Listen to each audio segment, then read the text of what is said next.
e kahikatea, e bakapai oroa, api mai api atu, apatate oe, api mai api atu, tato tato e. Stand tall like a kahikatea tree, with your roots entwined with your fellow kahikateas in the damp areas of the earth. Alone you are vulnerable. Together we stand strong and enduring. On my way, translating. And just that one came to me right now because it's kind of damp and misty, and kahikatea tree is our granddaddy in the South Island from Golden Bay right down the west coast and all that, not the Kauri. I'm in a different ecology, from here up sort of, and bringing a little bit of back home to this presentation. So thanks for coming. The angle I bring to you today is from heaps of experience since the very beginning of permaculture, when I started with my design course, the first one that was in New Zealand, and in middle of the 80s, and pretty much straight away, because of my passion for community and weaving it into everything I do, I happen to just bring my permaculture experience tentatively and then much more consciously into community development. And so the two are like that. The two for me totally belong together. They're in the same kite. And so when we think of community development and land-based systems, then if we're thinking of labor, if we're thinking of economy, care of the land, food production, it pretty quickly goes to either you employ somebody, you're affluent enough to do that, or you get some grants, or you build community from where you are right now. Sort of like a staid, suburban, very conservative community area, like locality, where you are right now, building out from where you are right now, bringing in from where you are right now, with permaculture perspectives and principles, and moving out right into embrace your bioregion. And then then there's the rural lands, again, which are now agribusiness occupied, big machinery, monocrops, genetically engineered seeds, if you're not fortunate enough to live in this country, but we're tottering on the edge now. And it's not about community, it's about closing up rural towns, taking away, I'm feeling emotional right now, taking away the services of rural towns so that people are not supported, closing down schools and all that, and that's been our history since the 80s and still happening. So then you lose your community, you lose your resilience and your connection with other people that enable you to be able to withstand all of the pressures and natural disasters and economic collapses and all that. So people are very vulnerable, sort of too far apart now. So it's about building community again. And in our area, there's work being done by James Samuel and Janet Redmond to bring together people, which are generally older people who've been on land a long time, love their land, have been really hard workers on that land, to bring it to the state it is today, that can't manage it anymore, but don't want to leave, with young people who've got zest, kapow, and skills or want to learn skills, but they don't have land. They probably foreseeable never will have with those people, but doing it in such a way that it's creating a safe ground with sometimes called codex, but common agreements, with contracts, with your boundaries, they know their boundaries, neither side is threatened, and they're mentoring people for 2 years in doing that partnership. And I think this is the way we're going in New Zealand. And in that arena, this kind of new arena, is also where permaculture design happens.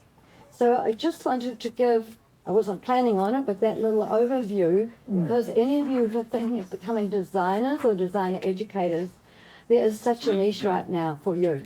From the cities, right through to the rural areas, and particularly farms that are tottering farms, all thinking, what the hell am I going to do with my land? I don't want to give it up. And yeah, so I want to start my PowerPoint. I just say I live in Tui community since 40 years, so I've been coming and going, probably 60% there, mostly in the spring for the planting and autumn for the harvest and winter early for the pruning, but then there's a gap of time and I go away and work in other places, and some of this work has come from there. Okay, so let's go. Shall I use my, not yet, my favourite clicker. Okay, we start with the ethics.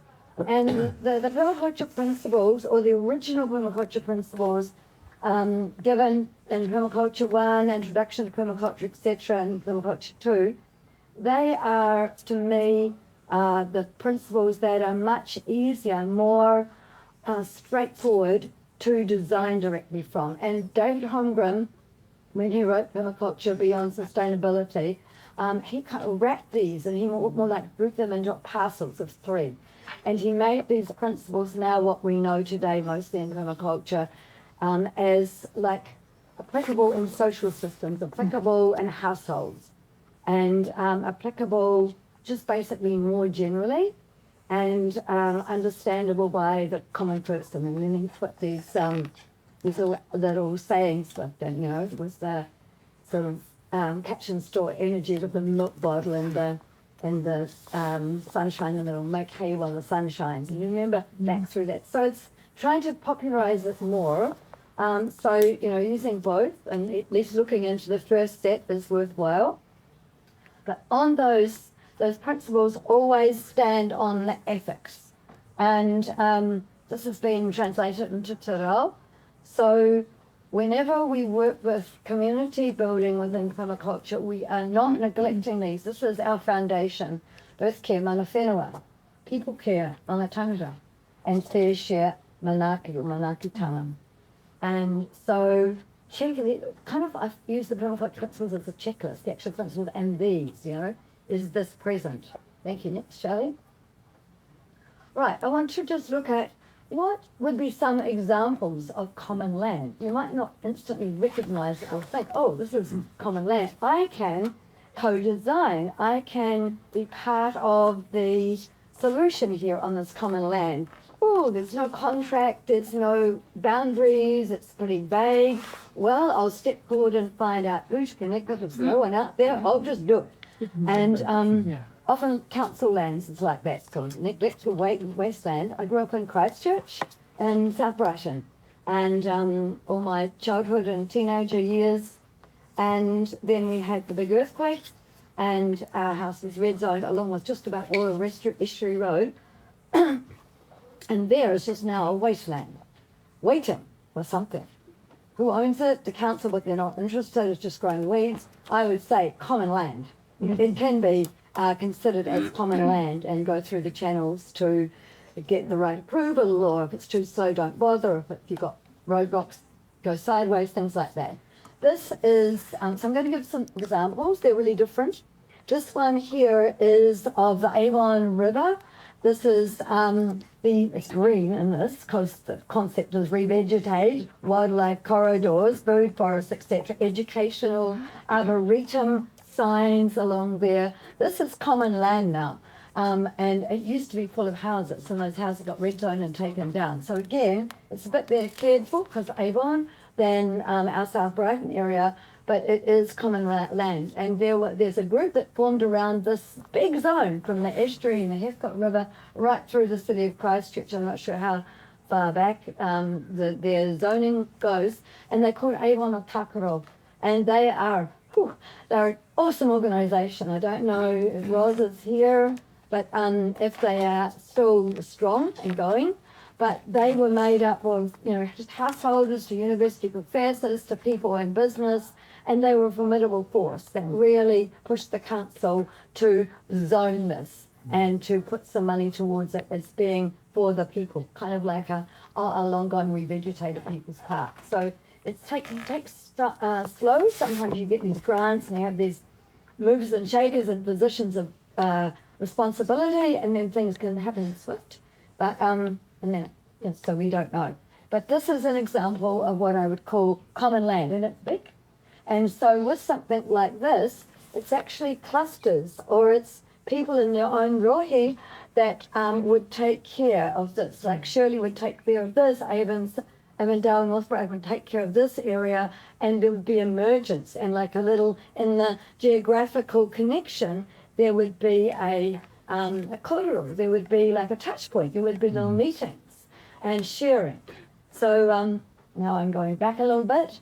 When there was such a push in the council and with, excuse me, the engineering department, not to just educate people who are going through engineering degrees about being pipes and channels, but actually about taking consideration for the biology, for the natural flows of rivers, etc., and then the council allowed and supported people in different areas, it wasn't across the whole of Christchurch City, to actually jackhammer up the edges of the Avon River if they took responsibility as a area for that part, and for opening up the river to wine and planting. They provided plants and to regrass it for picnic areas and things like that, and that's happened. So it could be patchwork. It doesn't matter. Let's get started and give the example. Okay, next. Didn't know I was going to talk so much about right here. I'm going to my home area now of Moho Golden Bay, and this is Takaka housing.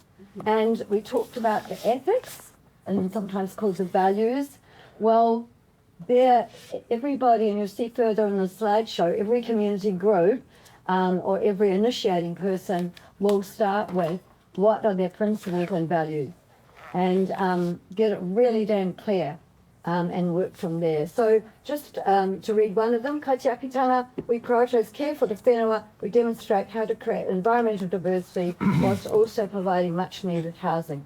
And there's two more key ones, and this is a co-housing, a cooperative housing endeavour that started, I'm making a guess, something like 7 years ago, and again with visionaries, pioneers, professional support, council dialogue and collaboration all the way since the beginning. Like it's quite a damp area, but they put in swales and stormwater retention, and work the roadings according. And the last huge floods, they were sweet, and so the council was very happy with them, and then would be acknowledging them for the further development. So this is kind of it before gardens were put in and so on like that.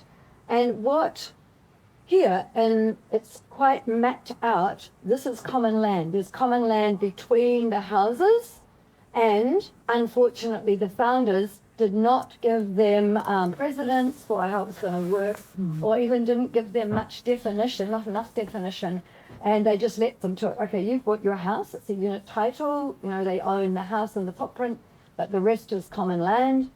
And then there's also a potential orchard and a potential market garden scale marakai. So, next. When you have unit title, or as in Australia, it's called strata title, you have the opportunity, and I just was talking with somebody from... Lotus? Yeah, can you say please out loud? Lotus Eco Village? Yeah, and Paraparama Pakapiki. Paraparama. Yeah, and there's also a strata title or unit title development. I'm going to talk more about legal structures because they're relevant. And then you'll have the house that you own, and you'll be able to buy and sell it on the common market, but it's got a tag attached, it's got a covenant like attached. Which has got conditions on it, usually of how you need to treat the common land, and it's got the map of the actual common land boundaries. And usually people, and this is a body corporate that manages it, but there's like the citizens group too, they take care of typically the weed control, the water management, there's responsibilities that go with it, or however they organise it. But yeah, this is common land, and this is Crystal Woods Eco Village. And it's won the World Habitat Award. It's a permaculture design, very consciously permaculture design eco village.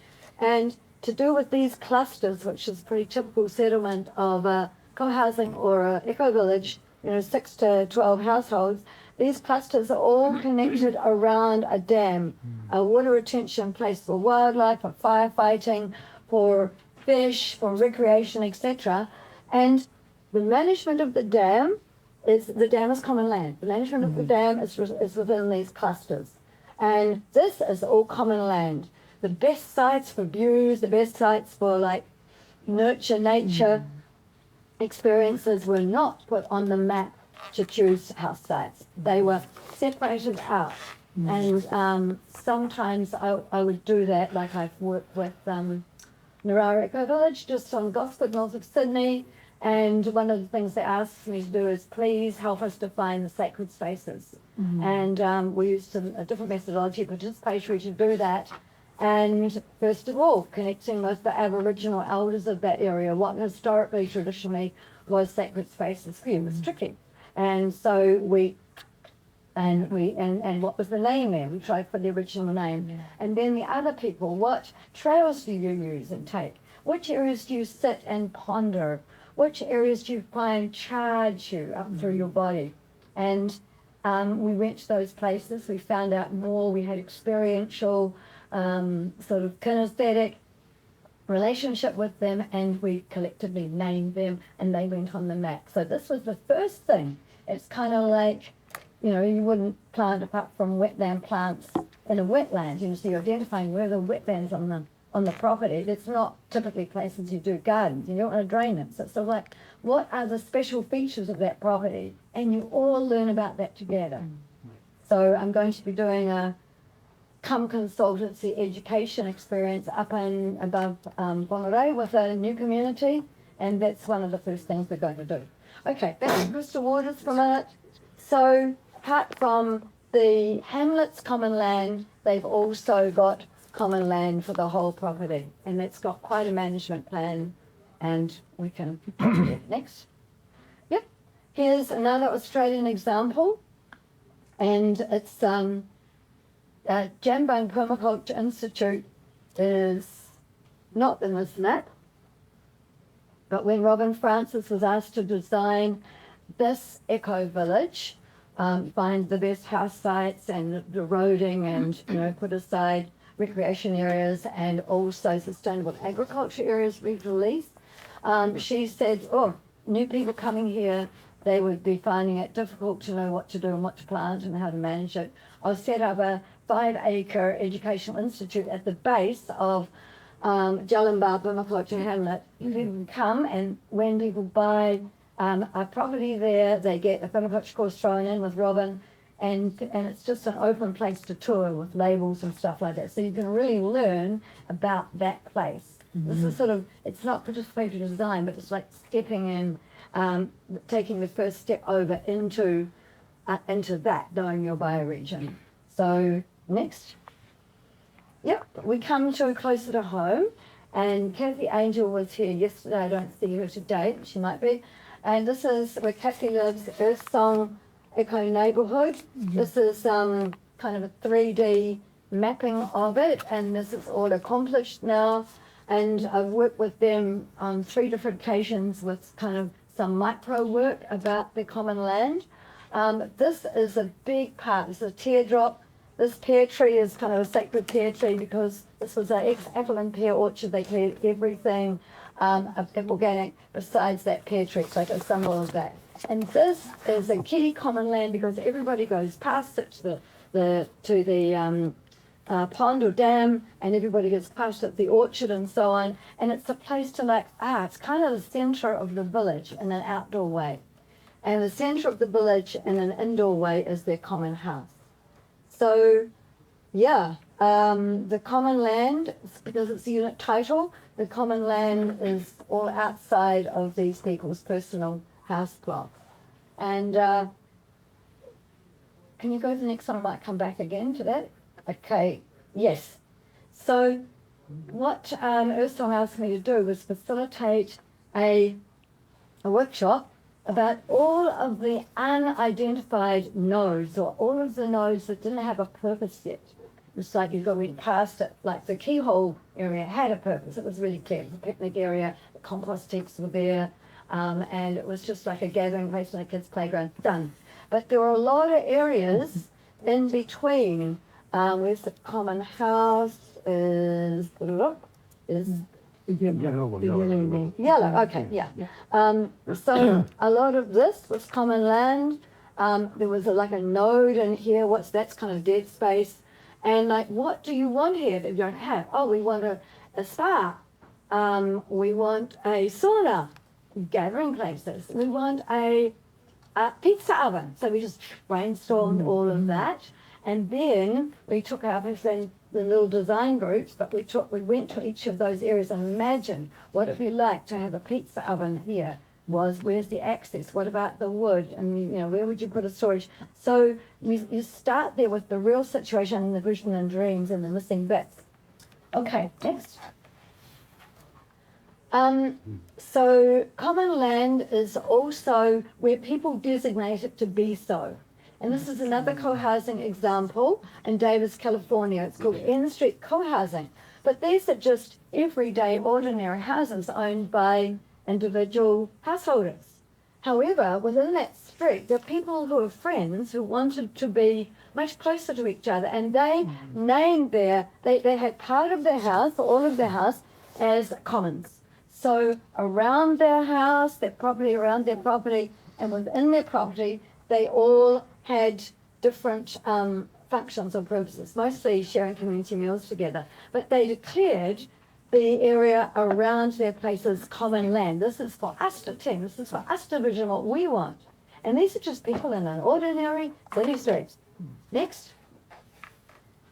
Yeah, taking it more extreme, this is people in an ordinary city street who yearned for community. And they had a visionary called Mark Lakeman. I'm just looking at time, but I'm going lots of stories. It's, I think, only half an hour to go. We're going back till 5:30. Anyone know? Quarter past, half past?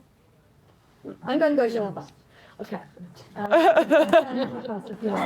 So Mark Lakeman had been in Nepal, and he had seen how the village was and the markets just with a congregation of people connecting. How can I bring these principles, how can I bring this kind of a activity into the grid-shaped city streets of the suburbs of Portland, Oregon? And he did an experiment. And he and his friends painted a big mandala in the middle of the road, in an intersection, and they watched for about a month to see what would happen. And I'd say it must have been about 90% of the traffic slowed right down, and what was going on, no giveaways, no stop sign.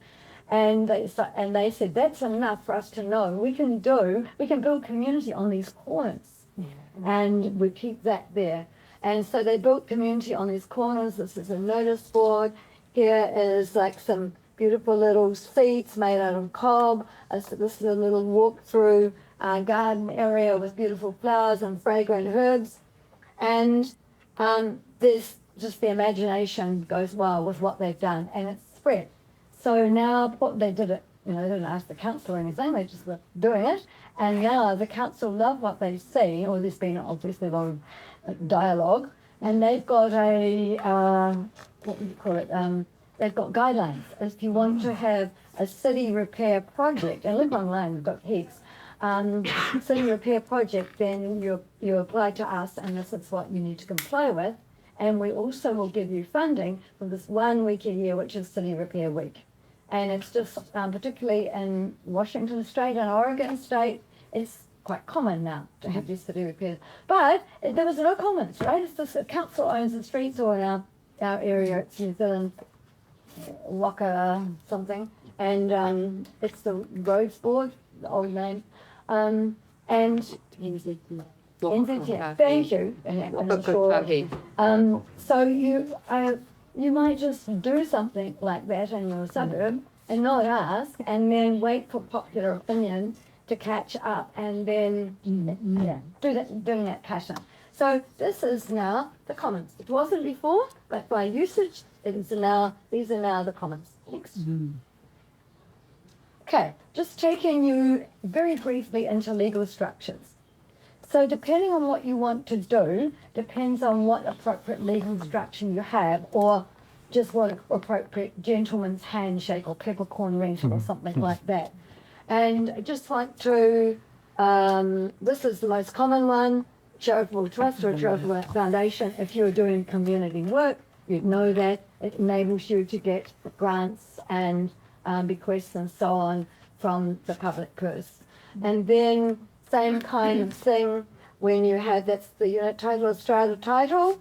It comes into this thing. It's a public enterprise and it's private, not the industry. Partnerships are so cool, and it's very typical what happens. A community garden group, probably pretty loose. Maybe they form an association, which is the bottom rung, like a tennis club. It's the bottom rung of legal structure you need. You don't need to throw your accounts, open your accounts, transparency or anything. And then they form a partnership with the council, and they will have something like a memorandum of understanding. We do this, you do that. Council does the mowing, you do the weed eating around the trees and the pruning. Council picks up the prunings, puts them through their mulch, and you get back the mulch. Whatever it is, you make this kind of clear agreement, but it's like a friendly one. And there's no liability or money changes hands or anything like that. And you need to find that person in your council you can do that with. So legal structures, I really believe in them, but they don't have to be formalized. They just need to hold water. Next. Okay, just as an example of how you can merge and mix legal structures. And so this is Occidental Arts and Ecology Center in California, rural, and the Permaculture Education Center, as well as being, a general education center. They also, so they are a charitable trust, they have a charitable trust. They also have a business arm, which is made up of all sorts of, partnerships, sole traders, the people, they have nurseries, wetland nurseries, native tree plant nurseries and fruit tree nurseries, and, people in partnerships there or cooperatives. So it's humming. And then they do consultancies. And so they provide on the land for those people that they are being hired by, they provide from their nursery stock plant. And they get their friends to implement them, or they implement. And the money just was also more to say, but this is, you can sort of see there's arrows going which way. But this is like multiple movements of money and goodwill and labor through the system. You can, I don't think I got this on the website. I went there and I talked there a little bit, and then I found out. Next. Yep, our permaculture principles. So I like to keep this on me when I'm working with community groups on land, or just doing like on a clipboard. It's my checklist, How am I doing with these? What am I not employing? Okay, how can I use this principle in my social design? So all of these principles, as well as being applied to physical design, also can be applied to social systems and organizational structures. And in the past, I've done quite a few workshops with my colleague Robin Clayfield in Australia on what's called social permaculture, and with some other people too. Okay, next. And then we have the permaculture flower. And here we have the nested, the ethics, the design principles, and when you're working with community groups, you touch all of these petals that David Holmgren's laid out in the permaculture flower. And here are all various subheadings of that. And you don't want to leave out any of them. So that's kind of also a checklist. Next. All right. So every organization and every initiative goes through a life cycle. And it's very similar to the life cycle of a human being. And there'll always be this initiative taker, this person who's a visionary, who is bringing something into the world. And they might dialogue it with people, with their friends. They might put it out on Facebook or on the internet. They might meditate on it. They might speak with their tupuna, goodness knows. And this is the gestation period, like when the unification happens in the womb of the human being, and we're talking about men, women, kids even, but when then it's just the gestation time, and it's fed and nurtured and kind of gone through rough oceans or whatever to be prepared for its birthing. And then we have the time of birth, and usually in a organization or in a social structure, that time is when you declare, ta-da, world, I'm bringing this out. And its name is such a, you name it, its name is such and such. It's protected by this legal structure. It's guided by this vision and these principles. And you, basically, aunties and uncles gather around and want to help nurture this child to its life, etc., etc. And you go through all those life cycle stages. I won't go further. And you even come to like the late, towards the year 70s, 80s, 90s age. And then, no, well, I won't say that. It could come much earlier. It could become typically 40s, 50s. You've done it. You've expressed it. It's alive in the world. It's thriving. It has learned its edges. It has, a finger chopped off or something like that. Maybe it's had head shaved, and I'm metaphorical here, and the hair's grown long again. And then at that stage, you're ready to hand it over. And in South Africa, I had a program called SEED, Schools, Environment, Education and Development, and it was obviously a time to hand it over.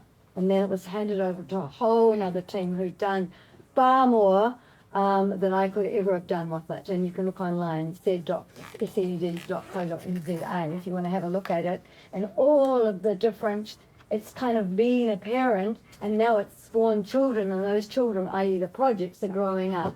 So look for that. You're looking for your champions, you're looking for your leaders, you're looking for your workers, those who can handle the hard slog and stick with it, So the lifestyle, I want you to just touch on that, because look for that in your own organizations and your own whānau. Next.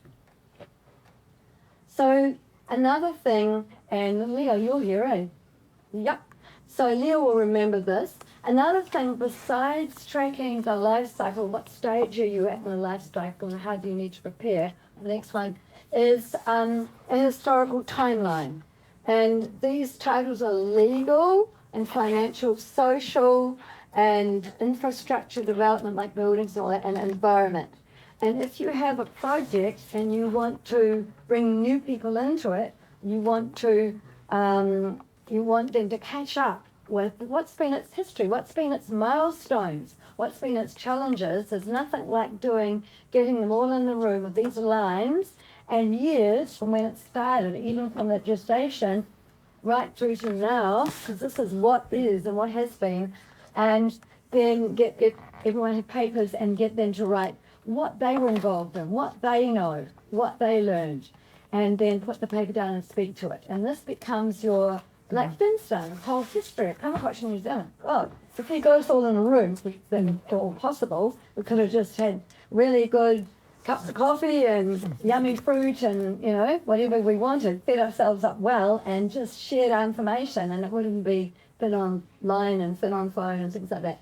Anyhow, this is two communities put together in the Kaipara Harbour area.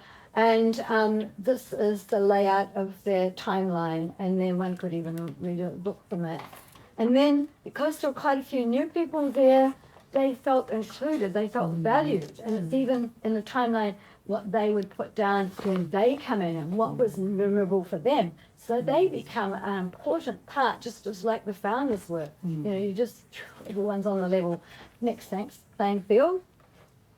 Ooh, didn't come out so well.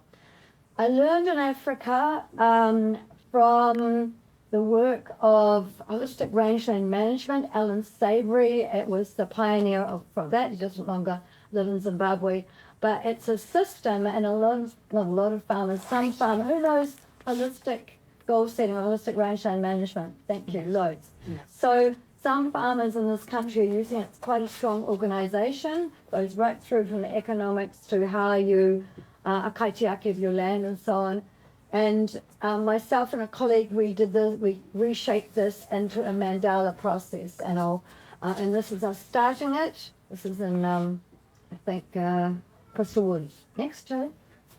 So the next one is, I've created it into 3 themes, and I won't go in the topics. Happy to send you, we're trying to send around this, by the way. Name, email, and area you live in. I'm willing to send out this what the holistic goal-setting mandala is, how it works, how you do it, and what these topics are, and a few other things from this presentation, if you want to put your name down. And so we have physical environment, the social structures, and the community culture. This one's quite easy to do the process. This one is like wobbly. This is all the hard stuff. You know, if you're going to live as community or even operate within an organization, it's got things like conflict resolution, gender roles, vegan versus carnivores, drugs and alcohol. Pets is the most shaky one, believe it or not, about drugs and alcohol. Oh my God, I want my dog. I'm not coming in if I don't have my dog. My pussycat never does catch birds. I put a bell on her, and you know, everyone. We are standing for the wildlife here. No cat is, you know, really into this. Okay, next.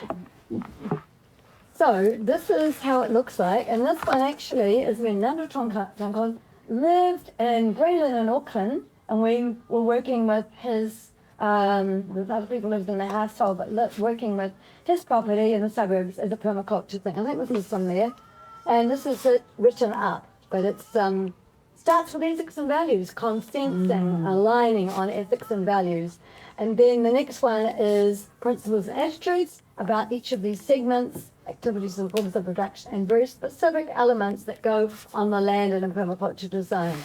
And so I've got here the physical environment, children's play space, waste, recreation space, things like that. And then with the social structure one, you'll have things like housing proximity or, you know, economic systems, things like that. Next. And so this helps craft.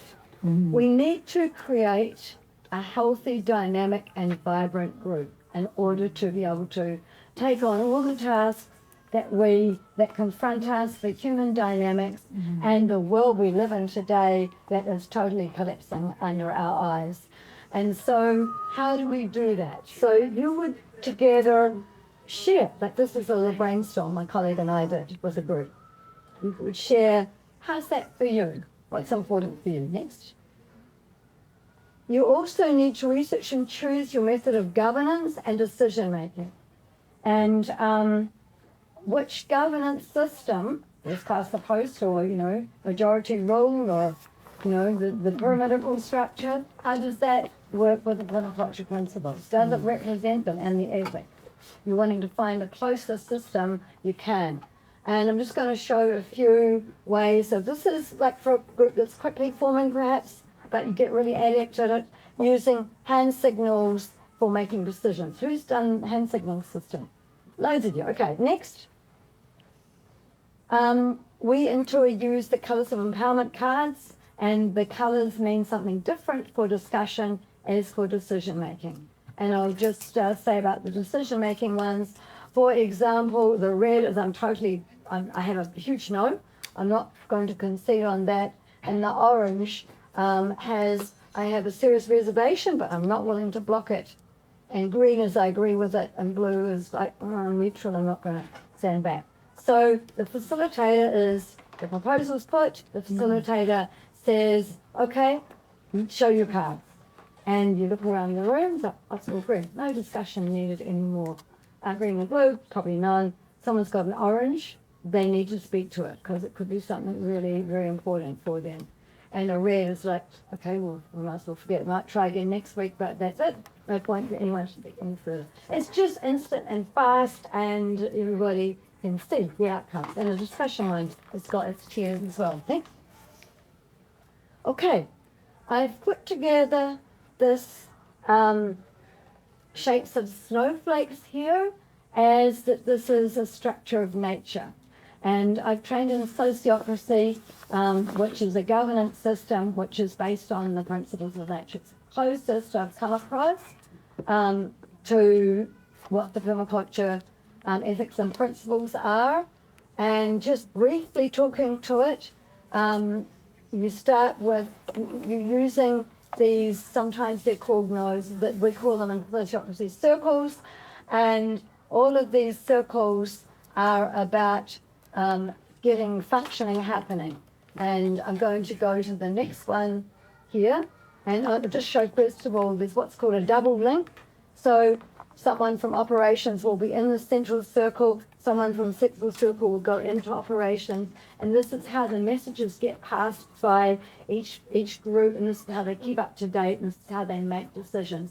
It's significantly autonomous within the circles, and the central circles like this hub. Next. I'd just like to show you how we do that in Takaka and the Te Wharangi Trust, of which I was part of, managing Golden Bay Sustainable Living Centre. This is the sociocratic governance system, and here is a central circle, and you'll notice Rita is in the central circle from the human relations there. Murray's in the central circle from funding, etc. Not all these people need to be in it, but these are the different circles we have, and in the gardens we have 3 different circles. And if it's to do with infrastructure in the gardens, Dennis, who's really super good with that, he will make a recommendation to there. Pretty much the decision happens in there, the information comes through to there, and they have the autonomous budget as well as being able to go to the big pool if they need. So look it up, sociocracy, it's really worthwhile learning. There's training online and a facilitator. Yes. So does that really uplift having the people with the most knowledge of these areas, like for these specialists? Yeah, it honours them, yes, and it utilises them, as well as everybody has to say. That's right. Yeah, look it up online, it's worth a short time. Yeah. Next. And here is the biological systems, gardens and infrastructure. So here's all about the food growing, and every circle will have its own aims, and we call it domains as well. So it's not like, oh, I think it's my opinion that. No, you look, what are the aims of that group, and is this proposal serving the aim? Always. And that takes kind of like egos and personality clashes, minimises them. Okay, next. Another tool, community power base. So this can be used for any organisation or group as well. It even can be used in a partnership or a household. And this is the one I use for intentional communities. But you can change the categories. It's a 1 to 10 scale, and everybody has their own little A4 paper and scores themselves on it. So 1 is individual. This is totally my responsibility. It's totally my business. No one else needs to be bothered about it, and I don't want anyone interfering. That's like the extreme way of saying it. Number 10, collective. We collectively decide, we collectively own and manage this thing, and we collectively harbour the responsibility for it if something goes awry. So just as an example, all of these things is what you need to consider when living in an intentional community. Riverside community in the South Island are pretty much down towards this 9 and 10 with everything. They're more like a kibbutz. Tui community is more like a 6 and 7.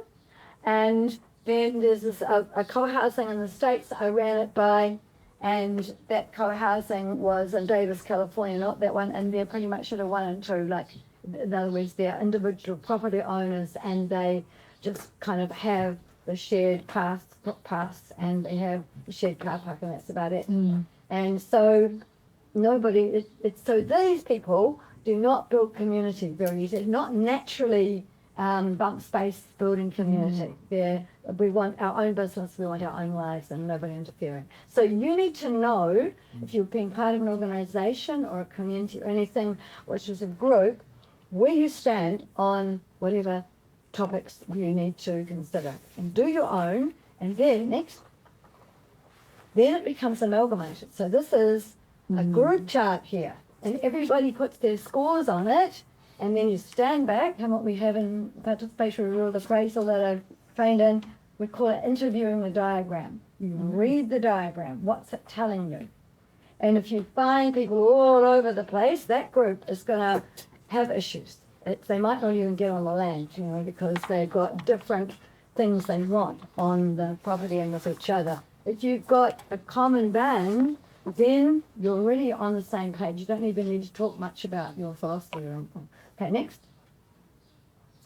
Another tool that I use in my permaculture design work, and it's most suited to common land, is sometimes called community stock taking activity or projects resource inventory. And by the way, I've created these tools out of needs, sort of like I didn't sit down and brainstorm with myself one night, but we need to do something like this. So this is like, it's a much more expanded site and sector analysis type of thing, but it's site and sector analysis on economic resources, environment, land, agriculture, social, cultural, spiritual. And you'll see how it happens in a minute. Next. So this is one, again, done with Te Hope, that Leo is part of, or Arahi is part of, that land which is on the Kaipara. And we have these tables. One chart is per table. There's 4 big charts, and people walk around and they write in what they know and they talk. And as you talk, you're learning from other people and what's been written down there, what you've got, because very often people don't know, or they don't know all the details. And the next part is circling it with red. This is in crisis. This is not function. This is seriously needs attention. Green, this is sweet. We're really happy. We're doing well with that. And blue, which is like, it's neutral. There's not much going on, but it's got potential. And again, you stand back. What have we got? Like everybody's red circle is not in here like this as an example, but everybody's red circle is the kids' playground. What's going on with that? Everybody's green circled the community orchard. Wow, let's give ourselves a clap. And so it's that as a springboard to what needs looking at and designing in and fixing. Next. Okay, this is again working with Hartwood Trust in Christchurch, Bricklegrass community that was then existing something like 10 years ago, same kind of chart. And you can see how, with this grouping of people, how intensely concentrating they are and how dynamic it is. Okay, next. Yeah, you can use artistic materials and you can use, things from a kid's play area to do social design. It's quite difficult to move yourself from physical design to social design, but as a group, you look for the patterns and what you want in your social design, and that resource inventory, that gives you a springboard to do that. So here is, I can read there, sociocracy. So this is how they wanted their governance system to go. And this would come out of the housing proximity thing and the social structures and the holistic goal setting. Look, they all want to live in clusters this close together with a common access way. Why? Because you go out the door and you see the other people. You don't have your backs to each other. They want congenial social relationships. So they build it, and I cannot emphasize enough how much social structures beget physical design, and physical design influence social structures. And you can start to read the landscape through that. Like the green school, it's all about connection. Look how these buildings are formed, and you go through the archway, and then they have a central place they all come out to. They see each other, not like, square buildings like that, and you go out that door, one hits that door. No, this is built for social connection. So it's like amazing to read this physical landscape in social terms. Next. Okay, what are the inputs and what are the outputs? Just like you do the parable of the chicken. The chicken in the middle, what are the inputs to the chicken, what are the outputs? How can the inputs be met just in and around where the chicken house is, and the outputs, how can they be used within the system close by? So we're also looking at that from a big picture. Next. Okay, so we're starting with the design process now. Sorry, it's a lot, isn't it? How are you coping? Yeah? Okay. I think I'm just going to do a little song. This is the moment for the song. This is when we grew up on Tory. When I grew up on Tory, I was 35 when we started Tory, so when I became more of a fully fledged human being on Tui. This is the song everybody loved, and all the little kids loved it, and even as teenagers when they rejected everything, they get in a circle and they sing this song. So they had something in it for endurance. Okay, excellent. Standing like a tree with my roots dug down, my branches wide and open. Down comes the rain, out comes the sun. Born is the fruit of the heart that is open to be. Standing like a tree with my roots dug down, my branches wide and open. Down comes the rain, out comes the sun. Born is the fruit of the heart that is open to be. Standing like a tree. Ooh. Ooh. Husky at the moment. Okay, so permaculture design process. Become intimate, not just a paper observer, intimate with your land and your environment. Wandering observation, no rational thought in your head. What's speaking to you? What are you noticing? Systematic observation, transects with soul testing, because you know this stuff, microclimates, patterns, and electromagnetic dowsing. I just want to talk briefly about electromagnetic dowsing. Who of you either know about dowsing or work with dowsing, i.e. it's sometimes called, this working with pendulums, rods, U-sticks or sticks, we use pate in New Zealand. So that's another tool. It's not spoken much about in permaculture design in the Western world, but it is when people are working with more sensitive things than this. So we're actually dowsing here for underwater lines. You don't want to put your house where two underwater lines cross. We're dowsing for power spots where the magnetic energy is strong. You get some high hills or something. Don't want to put your house there. Sharpens razor blades at a third the way up. If you put a pyramid there, you don't want to put a house there. So you just identify what's the invisible forces that, and you use these tools that can also inform your placement of things and your design. And you can even douse for the best place for a certain kind of trees when you can't necessarily know that's a damp area because it's not showing in a drought time what kind of trees belong there and so on. And on my physical design, I do a naughty thing. I don't like it, but it's really effective. I use a spray can, and I use my design system. Then I also use my electromagnetic tools and system, and I'll put spray can spots, and I'll measure out the pond. This is the side it needs to be, and I'll do a big circle and sign stakes and everything like that. And most people would draw the design on paper. I do the design with the land, and then I go back and visit it again, a different time of the day, a different space I might be in, and then I'll do some adjustment. Then I'll draw it up, or get someone else to draw it up. But that's just my style because I'm so damn kinesthetic. By spray can, you mean like pesticide, or you mean like spray No, like Dayglow, orange or yellow, like that. Just to mark the spaces. What did we do one time? Charlie Hazer. But we did something other than a spray can. How did we? Very bright colours, but you can use flour, which is a little wind. Or dissolves away a little easier. But if you want, if you want it to keep, then the agriculture is easier. You can also use what we use to whitewash tunnel houses or like on lawns and stuff. So you can use lime. Most hardwood shops will have that. Lime, flour, sand, sawdust. Something contrasting. Okay, but that's a super little diversion. Okay, and there's a man, Hakotane, who was really in the early days of permaculture, and he lives down in Twizel way in the background. And I kind of did a super advanced training with him in aquaculture, and the Chinese system of school working with the water dragon in your design and in your implementation.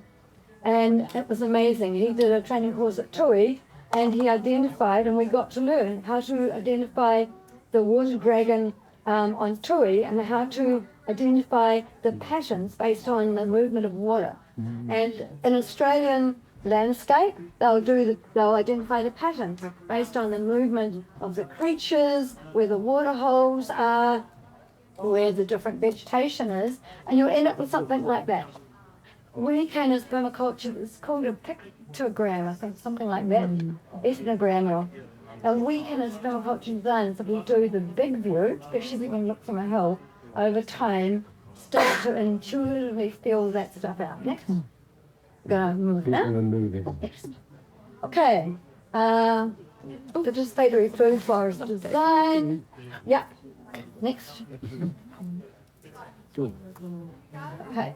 So this is Takakako housing. I showed you at the very beginning because I want to talk about their common land. And this is working with them, doing everybody who's coming on board, even people from Wellington, they've invested, they might not have even been on site, calling them there to get to know the land through these permaculture, through doing the permaculture system of site and sector analysis and observation and stuff like that. Next. Okay, then I work heaps with models with people. It's far better. You've got huge land. How can you scale it down so people can actually collectively participate in the design? I work with models, and sometimes paper mache, and very often on just on the ground like that with symbols. And out of that we can put next. We can put paper. This is a orphanage housing project in South Africa. Same, we just use what we had around, working with models. Next. And this was done with models, but then it was on paper. Each class's work was put onto paper with these symbols, and then everyone had the same map, and a teacher, parent, and child, older child got together and amalgamated these, and here's some of them on the wall. And then we found the most sensible permaculture thinking and common ground from all of them. That became our school design, but every child in the school participated in it. Next. Okay. One of the things, just a few things to design in, one of the things is central gathering places. Always put that first, even though you've got no money for a building or anything. Identify like the PowerPoints and like the underwater lines and all that. Identify, it's just like a soil of your central gathering place, the place that the land most calls to you is a gathering point. Next. Yep, this is Riverside Community, and here we've got the Riverside Oval. And that's like festivals happen there, kids play ball there, picnics happen there. It's their, funds everybody down into there. That's their central gathering place. Next. Staple crop gardens is a gathering place. So you build in staple crop gardens, not just your zone 1 gardens around your houses maybe, but you build in a community garden of whatever scale into your project, because that's the like honeypot, and you build the collective management systems into it. Pizza ovens, this is Hannah's Bay Community Garden. When we built the pizza oven there, it was part of a workshop, and just left it there. We just found, not me, but the people who lived there, residents just coming and using it and meeting up. Okay, next. Is there another workshop now? Yes. Yes. Oh! Yes. All right, I better respect that now. That's such a pity. You know what? I'm just going to flash the images. Yeah. And not talk to them. And you might read something. Okay? Next. Let's keep going. Next, I just want to point to this. What is your core gathering node? Hakurawai Trust, up above Kaitaia, that I did some consultancy work for, was they had them put in a hanging pit or a children's playground, and we need to reach it every side. Could we possibly get a copy? I'm not sure. You don't. That doesn't mean anything when I was talking. I'll think about it, and that's why I passed around the thing. I might get next, Charlie. This is an eco village I was involved in, and this is our reconstructed layout. Next, that's our design. I'm just going back one, Charlie. That's the final design based on having done all this interactive work. And then this is the bubble map from the interactive work and the final design. It's got so much social design principles in it. Next. And, yeah, okay. Yay! Yay.